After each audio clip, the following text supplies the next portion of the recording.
जय हिंद दोस्तों, बीएनएस की पाठशाला में आप सभी का स्वागत है। आज हम भारत की प्राचीन शिक्षा पद्धति के बारे में एक छोटी सी झलक लेंगे। मैं आज आपको बताऊंगा कि कैसे पुराने ज़माने में बड़े बड़े कॉन्सेप्ट्स को, बड़े बड़े फिलोसफिकल थियरीज़ को एक शॉर्ट स्टोरीज़ के माध्यम से समझाया जाता था। चलिए कहानी की शुरुआत करते हैं बिना कोई देरी के। एक गांव में एक गुरुजी रहा करते थे।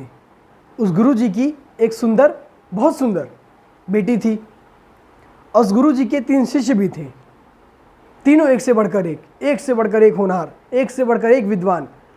किसी में भी ऐसी कोई भी खामियां नहीं थी जिस कारण से उन्हें रिजेक्ट किया जा सके। मतलब रिजेक्शन का कोई सवाल ही नहीं था। गुरुजी को भी अपनी बेटी के लिए एक उत्तम वर की तलाश थी। वो भी इन तीनों में से ही किसी एक को चुनना चाहते थे, परंतु अब समस्या ये थी कि चुने कैसे, क्योंकि तीनों को ही उनकी बेटी से प्यार था। उनकी बेटी से वो प्यार करते थे और तीनों ने ही एक साथ उनके सामने शादी का प्रपोजल रख दिया। अब स्थिति इतनी गहरी हो गई कि लड़की और गुरुजी दोनों कंफ्यूज हो गए और लड़की इस हद तक कंफ्यूज हो गई उसने आत्महत्या कर ली। इस कारण से जो तीनों शिष्य थे वो परेशान हो गए। अब क्या करें, दुखी हो गए। एक ने उसी समय निर्णय लिया कि वो लड़की की लाश के सामने बैठकर अपना सन्यासी के रूप में अपना सारा जीवन व्यतीत करेगा और वहाँ से हिलेगा नहीं। उसके जीवन का जो गोल था वो अब यही बन चुका था। दूसरा जो शिष्य था उसने क्या किया, उसने सौगंध ली कि मैं दिन प्रतिदिन इस डेड बॉडी की सेवा करूंगा। और जो तीसरा शिष्य था तीसरे शिष्य ने कहीं तो ऐसा सुना था कि इस दुनिया में एक ऐसे ऋषि रहते हैं जिन्हें पुनः जीवित करने का मंत्र आता हो। वह तीसरा शिष्य उसकी तलाश में निकल पड़ा।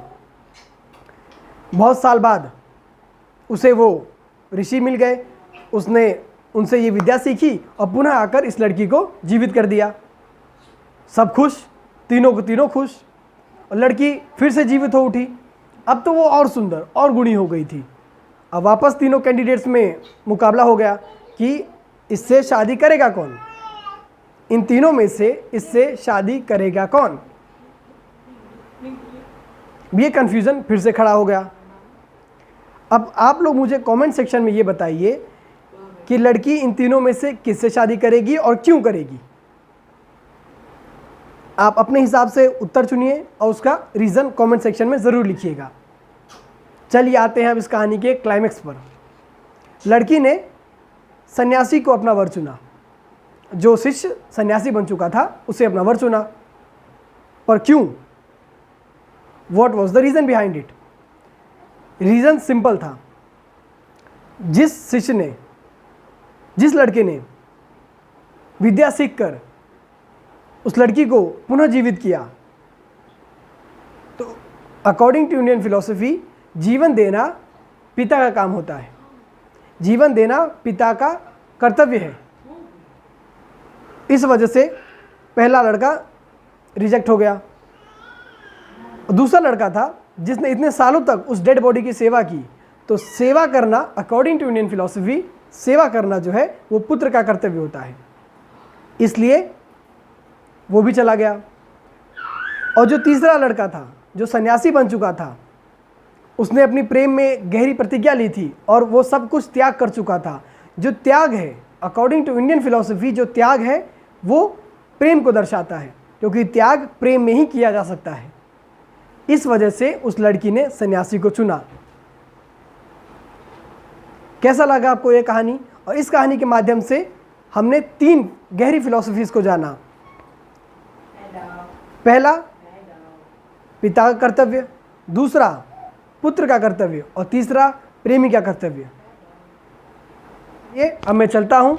अगली बार फिर नई कहानी के साथ वापस मिलेंगे। जय हिंद, धन्यवाद।